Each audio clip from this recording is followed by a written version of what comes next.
पंजाबी कहानी 18वां हमला। लिखारी सनावर चद्दड़, आवाज़ अजमल सिकंदरी। अब जा कल आ चुप रह, अब जा कल आ चुप रह। गामी सारी दिहाड़ दा थक्का टुट्टा रेड़ी दिखदा घर परतिया तां अगे उहदा निक्का पुत्तर वारस मां नाल बैठा होया कैदा खोल के एक सत्तर ते उंगल फेर के जोर जोर सबक पिया याद करदा सी। वारस दी मां तौड़ी चाड़ के आटा गुन के गामी दी उडीक विच वारस नूं पढ़ाण दे ध्याने लगी सी। जिथे वारस थड़ुकदा ओ फेर सबक अखवांदी, अब जा कल आ चुप रह, अब जा कल आ चुप रह। वारस जिवें ही प्यो दे आउण ते रेड़ी दे खड़ाक दी आवाज़ सुनी तां ओ सबक छड्ड के मां कोल उठ के भज्जा। जा प्यो दियां लत्तां नूं चंबड़िया, गोडियां नूं जफ्फा मार के खुश हो प्यो दे मूँह वल्ले तके। पुत्तर नूं खुश वेख के उहदा सारे दिन दा थकेवां एक वार ते लथ गया। उहदा सारा शरीर हौला फुल हो गया। गामी अपने पुत्तर दे सिर ते हथ फेरिया, फेर कुछड़ चुकिया ते मूँह सिर चुमिया। वारस सक्के प्यार नाल ही खुश हो गया। गामी उन्हें कुछड़ों लांदियां आख्या, चल मेरा पुत्तर चल, शाबाश, सबक याद कर लै, शाबाश। वारस प्यो दे थापड़े नाल खुश खुश कैदे नूं मुड़ आण जुपिया ते टारा मार मार सबक याद करन लग पिया। अब जा कल आ चुप रह, अब जा कल आ चुप रह। गामी रेड़ी अंदर वड़दे अंदाज़ा लाया भई सारे दिन विच उन्ने बहुत तो बहुती 5-7 किलो ही सब्जी वेची हुई है। रेड़ी नुकरे लांदियां उहदे लक दा इह सोच के कड़ाका निकल गया कि राती हुम लगण नाल सारी सब्जी तरक जानी है। टिंडे ते बताऊं सवेर तक पिल पिल करन लग पैणे ते आलूआं उत्ते 17-72 बाबियां दे मूँह उत्ते पईयां झरीटां वर्गे वट पै जाणे ने। टमाटरां नूं ते हथ भी नहीं लाया जाना कि उन्हां उत्ते चिट्टे रंग दी उल्ली आ जानी है। रेड़ी अंदर वाड़ के एक पल दी भी देरी दे बगैर गामी ने कपड़ा बियोया ते विचों टप टप तरपदा पानी सब्जी उत्ते तरौंके तरह नचोड़ दिता। फिर गिला गिला लीड़ा सब्जी उत्ते पा दिता। अध निचड़िया लीड़ा सब्जी उत्ते पा के वो चुल्हे चौंके वाल वधिया कि उहदी घर वाली अन्न पानी दी तैयारी भी जुटी हुई सी। चुल्हे कोल खलो के उन्हें सारी कमाई जिहड़ी 60-70 रुपए होनी है टुट्टे दिल ढट्ठे हौसले नाल खीसियों कढ़ के घर वाली नूं फड़ाउंदियां सोचिया, पुछेगी किन्ने? फेर आखेगी आटे लूण मरचां ते घिओ दा किन्ना उधार सिर चढ़ गया है। मिट्टी दे तेल तो लैके चुल्हे दियां बत्तियां ते साबण खबरे के कुछ गिनेगी। पर जदों उन्हें बिना गिने ही झोली विच रकमां रख लईआं ते उन्हें सुख दा साह लैण दी बजाए घाबर जी नाल छणकणे तरह अपने सिर नूं झटकिया। उहदी ये हालत वेख के उहदे घर वाली फट सभे कुछ ही तक लियाए। आख्या, अल्लाह खैर करे, तुसी वल ते है हो। नाल ही उन्हें गामी दे मत्थे उत्ते हथ रख के वेख्या मते बुखार ही ना होवे। फिर झट रोटी ला के उहदे अगे रखी, पानी दिता। उन्हें बुरकी तोड़ के मूँह विच रखी तां उहदी घर वाली दी झोली विच रखे पैसे थल्ले डिग पए जेड़े उन्हें कुड़ती दे गल विच अड़ा लै। पर रोटी दी पहली बुरकी गामी दे गल विच फस गई। ये सोच के बई जदों वो वाइट सीमेंट विच मुलाजम सी तां पहली दी तरह किस तरह उहदे घर वाली रुपये ते पैसे दा हिसाब करदी हुंदी सी ते हुण इहदियां सारियां गल्लां ही मुक गईयां ने। छेड़ां झगड़े हासे केडा भरम भी पालदी है मेरा। अब जा कल आ चुप रहे, अब जा कल आ चुप रहे। वारस नूं सबक वाह वाह पग गया सी ते ਉਹ ਹੁਣ ਇੱਕ ਸਾਹ ਵਿੱਚ ਹੀ ਆਪਣਾ ਸਬਕ ਦੁਹਰਾਉਣ ਲੱਗ ਪਿਆ ਸੀ। ਉਹਦਾ ਸਬਕ ਜਿੰਨਾ ਉਹਨੂੰ ਪਕਦਾ ਜਾਂਦਾ ਓਨੀ ਉਹਦੀ ਆਵਾਜ਼ ਉੱਚੀ ਤੇ ਪੜ੍ਹਾਈ ਤੇਜ਼ ਹੁੰਦੀ ਜਾਂਦੀ ਸੀ। ਅਗਲੀ ਬੁਰਕੀ ਨਾਲ ਗਾਮੀ ਨੂੰ ਇੱਕ ਹੋਰ ਗੱਲ ਯਾਦ ਆਉਂਦੀ ਏ। ਚੁੱਪ ਰਹਿ ਕੇ ਕਿਧਰੇ ਉਹਦੀ ਘਰ ਵਾਲੀ ਉਹਦੇ ਅੱਗੇ ਇਤਜਾਜ ਤੇ ਨਹੀਂ ਕਰਦੀ ਪਈ, ਕਿਉਂ ਜੋ ਹਰ ਰੋਜ਼ ਆਮਦਨ ਘਟਦੀ ਹੀ ਜਾਂਦੀ ਏ ਤੇ ਉਧਾਰ ਸਿਰ ਚੜਦਾ ਹੀ ਜਾਂਦਾ ਏ। ਗੋਲਡਨ ਸ਼ੇਕ ਹੈਂਡ ਵਿੱਚ ਮਿਲੇ ਪੈਸੇ ਤੋੜ ਤੋੜ ਖਾਂਦਿਆਂ ਤੇ ਕੁਝ ਕੰਮਾਂ ਕਾਰਾਂ ਦਿਆਂ ਘਾਟਿਆਂ ਵਿੱਚ ਡੁੱਬ ਗਏ। ਕਮਾਈ ਦੀ ਨਵੀਂ ਰਾਹ ਕੋਈ ਨਹੀਂ। ਅਗਲੀ ਬੁਰਕੀ ਤੋੜ ਕੇ ਮੂੰਹ ਵਿੱਚ ਰੱਖੀ ਤਾਂ ਬੁਰਕੀ ਸੰਗੋਂ ਲੱਥਦੀ ਉਹਨੂੰ ਲੱਗੇ ਕਿ ਉਹ ਇਸ ਬੁਰਕੀ ਵਾਂਗਰ ਉਧਾਰਾਂ ਦੇ ਵੱਡੇ ਢਿੱਡ ਵਿੱਚ ਆਪ ਹੀ ਨਿਗਰਦਾ ਜਾਂਦਾ ਹੈ। ਹੁਣ ਵਾਰਸ ਨੂੰ ਸਬਕ ਚੰਗੀ ਤਰ੍ਹਾਂ ਯਾਦ ਹੋ ਗਿਆ ਸੀ ਤੇ ਉਹ ਇੱਕੋ ਸਾਹੇ ਕਈ ਵਾਰ ਸਬਕ ਦੁਹਰਾਈ ਜਾਂਦਾ ਸੀ। अब जा कल आ चुप रह, अब जा कल आ चुप रह, चुप रह, अब जा कल आ चुप रह।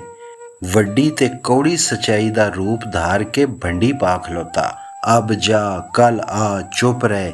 ਤੇ ਉਹ ਸੋਚੇ ਅਬ ਜਾ ਕੌਣ ਜਾਵੇ ਤੇ ਕੌਣ ਆਖਦਾ ਪਿਆ ਏ, ਕਿੱਧਰ ਜਾਵੇ ਤੇ ਕਿਹੜੀ ਜਾਤ ਜਾਵੇ, ਕਮਾਈਆਂ ਨੂੰ ਜਾਵੇ, ਖੂਨ ਖੁੱਸਣ ਜਾਵੇ, ਕਿ ਥਕੀਣ ਨੂੰ ਜਾਵੇ, ਕਿ ਜਾਨੋਂ ਹੀ ਟੁਰ ਜਾਵੇ। ਕੱਲ ਆ ਕਦੀ ਕੋਈ ਗਿਆ ਵੀ ਆਇਆ ਏ, ਕੌਣ ਆਵੇ, ਕਿਸ ਤਰ੍ਹਾਂ ਤੇ ਕਿੱਕਣ ਆਵੇ। ਕੱਲ ਤੇ ਕਦੀ ਨਹੀਂ ਆਉਂਦੀ, ਰਹਿਣ ਵਾਲੀ ਤੇ ਹਮੇਸ਼ਾ ਅੱਜ ਏ, ਨਾਲੇ ਕੱਲ ਕਿੰਨੇ ਵੇਖੀਏ। ਚੁੱਪ ਰਹਿ। ਇੱਕ ਚੁੱਪ 100 ਸੁੱਖ ਤੇ ਈਮਾਨ ਦੀ ਸਭ ਤੋਂ ਕਮਜ਼ੋਰ ਨਿਸ਼ਾਨੀ। ਇਹ ਕਿਉਂ ਜਿਹਾ ਨਸਾਬ ਏ ਤੇ ਕੀ ਸਬਕ ਏ ਤੇ ਕਿਉਂ ਬਾਲਾਂ ਨੂੰ ਪੜਾਇਆ ਜਾਂਦਾ ਏ। ਗਾਮੀ ਦਾ ਦਿਲ ਕੀਤਾ ਰੋਕ ਦੇਵੇ ਇਹੋ ਜਿਹਾ ਸਬਕ ਯਾਦ ਕਰਨ ਤੋਂ ਆਪਣੇ ਪੁੱਤਰ ਨੂੰ, ਪਰ ਫੇਰ ਖਬਰੇ ਇਹ ਸੋਚ ਕੇ ਚੁੱਪ ਕਰ ਰਿਹਾ ਕਿ ਪਰਚੇ ਤਾਂ ਇਸ ਬੇਨਸੀਬ ਨੂੰ ਇਸੇ ਨਸਾਬ ਵਿੱਚੋਂ ਹੀ ਦੇਣੇ ਪੈਣੇ ਨੇ। ਇਮਤਿਹਾਨ ਪਾਸ ਕਰਨ ਲਈ ਉਹਦਾ ਇਹ ਸਬਕ ਯਾਦ ਕਰਨਾ ਬੜਾ ਜ਼ਰੂਰੀ ਹੈ। ਉਹ ਇਹ ਵੀ ਸੋਚਦਾ ਵੀ ਨਿਸਾਬ ਤਿਆਰ ਕਰਨ ਵਾਲਿਆਂ ਪਹਿਲੀ ਤੋਂ ਹੀ ਬਾਲਾਂ ਨੂੰ ਤਿਆਰ ਕਰਨਾ ਸ਼ੁਰੂ ਕਰ ਦਿੱਤਾ ਹੈ ਕਿ ਡਿਗਰੀ ਸ਼ਿਗਰੀ ਲੈ ਕੇ ਸਰਕਾਰ ਕੋਲ ਨੌਕਰੀ ਮੰਗਣ ਜਾਣ ਤੇ ਸਰਕਾਰ ਦਾ ਜਵਾਬ ਸੁਣ ਕੇ ਇਹਨਾਂ ਦਾ ਯਾਦ ਕਰਾਇਆ ਸਬਕ ਅਬ ਜਾ ਕੱਲ ਆ ਚੁੱਪ ਰਹਿ ਇਹਨਾਂ ਦੇ ਕੰਮ ਆਵੇ। ਗਾਮੀ 1.5 ਰੋਟੀ ਦਾੜ ਕੇ ਉੱਠਦਾ ਪਿਆ ਸੀ ਕਿ ਉਹਦਾ ਪੁੱਤਰ ਅਰਸ਼ਦ ਆ ਗਿਆ। ਸਲਾਮ ਕਰਕੇ ਪਿਓ ਨੂੰ ਇਮਤਿਹਾਨਾਂ ਦਾ ਦੱਸਦਿਆਂ ਚੌਕੇ 'ਤੇ ਬੈਠ ਕੇ ਆਖਦਾ ਏ, ਹਿਸਾਬ ਤੇ ਕੱਢ ਕੇ ਆਇਆ, ਉਰਦੂ ਵੀ ਠੀਕ ਏ, ਦਿਨ ਯਾਦ ਤੇ ਨਿਰਾ ਹਲਵਾ ਏ ਅੱਬਾ, ਨਿਰਾ ਹਲਵਾ। ਉਹੀ ਗੱਲਾਂ ਜਿਹੜੀਆਂ ਰੋਜ਼ ਮੌਲਵੀ ਦੱਸਦਾ ਏ। ਅੰਗਰੇਜ਼ੀ ਵਿੱਚੋਂ ਕੁਝ ਧਰੂ ਕੇ ਪਾਸ ਹੋਵਾਂਗਾ, ਬਸ ਤਾਰੀਖ ਦਾ ਪਰਚਾ ਰਹਿ ਗਿਆ ਏ ਆਖਰੀ। ਸ਼ਾਬਾਸ਼ ਪੁੱਤਰ, ਮਿਹਨਤ ਕਰ। ਜੀ ਲਾ ਕੇ ਉਹਨੇ ਆਪਣੇ ਪੁੱਤਰ ਦਾ ਦਿਲ ਵਧਾਉਂਦਿਆਂ ਆਖਿਆ ਤੇ ਵਿਹੜੇ ਵਿੱਚ ਪਈ ਮੰਜੀ ਤੇ ਨਿਸਲ ਹੋ ਜਾਂਦਾ ਏ। ਹੁਣ ਵਾਰਸ ਅਰਸ਼ਦ ਤੇ ਉਹਨਾਂ ਦੀ ਮਾਂ ਚੌਕੇ ਉੱਤੇ ਰੋਟੀ ਖਾਂਦੇ ਨੇ। ਗਾਮੀ ਮੰਜੀ ਉੱਤੇ ਲੰਮਾ ਪਿਆ ਕਈ ਵਰੇ ਪਿਛਾ ਨਿਕਲ ਜਾਂਦਾ ਏ। ਉਹ ਕੀ ਜ਼ਮਾਨਾ ਸੀ। ਵਾਈਟ ਸੀਮੈਂਟ ਫੈਕਟਰੀ ਕੰਮ ਤੇ ਜਾਣਾ, ਇੰਤਜ਼ਾਮੀਆ ਨਾਲ ਰੋਜ਼ ਦੀ ਟੱਕਰ, ਇੱਕ ਮਿੰਟ ਦਾ ਹਿਸਾਬ ਕਰਨਾ, ਯੂਨੀਅਨ ਦੇ ਜ਼ੋਰ ਤੇ ਸ਼ਿਫਟ ਇੰਚਾਰਜ ਤੋਂ ਲੈ ਕੇ ਮੈਨੇਜਿੰਗ ਡਾਇਰੈਕਟਰਾਂ ਤੀਕਰ ਹੜਤਾਲ, ਜਲਸੇ ਜਲੂਸ ਦੀ ਇੱਕੋ ਤੜੀ ਨਾਲ ਕਿਸ ਤਰ੍ਹਾਂ ਥਰਥੱਲੀ ਪੈ ਜਾਂਦੀ ਸੀ। ਤਨਖਾਹ ਨਾਲੋਂ ਬਹੁਤਾ ਓਵਰ ਟਾਈਮ ਹੋ ਜਾਂਦਾ ਸੀ। ਕੀ ਗੱਲ ਏ, ਕੀ ਹੋਇਆ? ਗਾਮੀ ਦੀ ਘਰਵਾਲੀ ਉਹਦੇ ਕੋਲ ਬਾਂਧਿਆਂ ਪੁੱਛਿਆ ਤਾਂ ਯਾਦਾਂ ਵਿੱਚੋਂ ਜਾਗਿਆ। ਉਹਨੇ ਚੌਕੇ ਵੱਲ ਨਜ਼ਰ ਮਾਰੀ ਤੇ ਉਹ ਖਾਲੀ ਸੀ। ਉਹਦਾ ਪੁੱਤਰ ਵਾਰਸ ਆਪਣੀ ਮੰਜੀ ਉੱਤੇ ਜਾਗੋ ਮਿੱਟੀ ਵਿੱਚ ਸੀ ਤੇ ਅਰਸ਼ਦ ਬਲਬ ਦੇ ਨੇੜੇ ਪੜ੍ਹਨ ਦੀ ਤਿਆਰੀ ਵਿੱਚ ਲੱਗਾ ਸੀ। ਗਾਮੀ ਆਪਣੀ ਘਰਵਾਲੀ ਨੂੰ ਕੋਈ ਜਵਾਬ ਨਾ ਦਿੱਤਾ, ਜਿੰਨੇ ਉਹਨੂੰ ਚੁੱਪਚਾਪ ਲੰਮੇ ਪੈ ਨੂੰ ਵੇਖ ਕੇ ਪੁੱਛਿਆ ਸੀ। ਉਹਨੇ ਇੱਕ ਵਾਰੀ ਫੇਰ ਪੁੱਛਿਆ, ਜਿਵੇਂ ਉਹਦਾ ਖਿਆਲ ਹੋਏ ਕਿ ਗਾਮੀ ਬੜਾ ਪਰੇਸ਼ਾਨ ਹੈ ਜਾਂ ਵੱਲ ਨਹੀਂ। ਖੈਰ ਤੇ ਹੈ, ਖੈਰ ਹੀ ਏ। ਪਤਾ ਨਹੀਂ ਸਾਡੀ ਕਿਸਮਤ ਹੁਣ ਵਾਰਸ ਦੇ ਸਬਕ ਤਰ੍ਹਾਂ ਅਬ ਜਾ ਕੱਲ ਆ ਚੁੱਪ ਰਹੇ। ਸਮਝ ਵੀ ਲੱਗੇ ਗੱਲ ਕੀ ਏ। ਮਹਿੰਗਾਈ ਏਡੀ ਏ ਜਿਹੜੀ ਸ਼ੈ ਨੂੰ ਹੱਥ ਪਾਓ ਡੰਗ ਮਾਰਦੀ ਏ, ਫਨੀਰ ਸੱਪ ਵਾਂਗਣ। ਇਹ ਨਵੀਂ ਗੱਲ ਤੇ ਨਹੀਂ। ਹੁਣ ਤੇ ਕੰਮ ਵੀ ਕੋਈ ਨਹੀਂ ਰਹਿ ਗਿਆ। ਜੇ ਮਾਲਟਿਆਂ ਦੀ ਰੇਹੜੀ ਲਾਈ ਤਾਂ ਖੋਚੇ ਪੈ ਗਏ। ਕਾਗਜ਼ ਕਬਾੜ ਦਾ ਕੰਮ ਕੀਤਾ ਤੇ ਫੇਰ ਇਹ ਕੜੜੇ ਜਵਾਨ ਵਿੱਚ ਬਹਿ ਗਏ।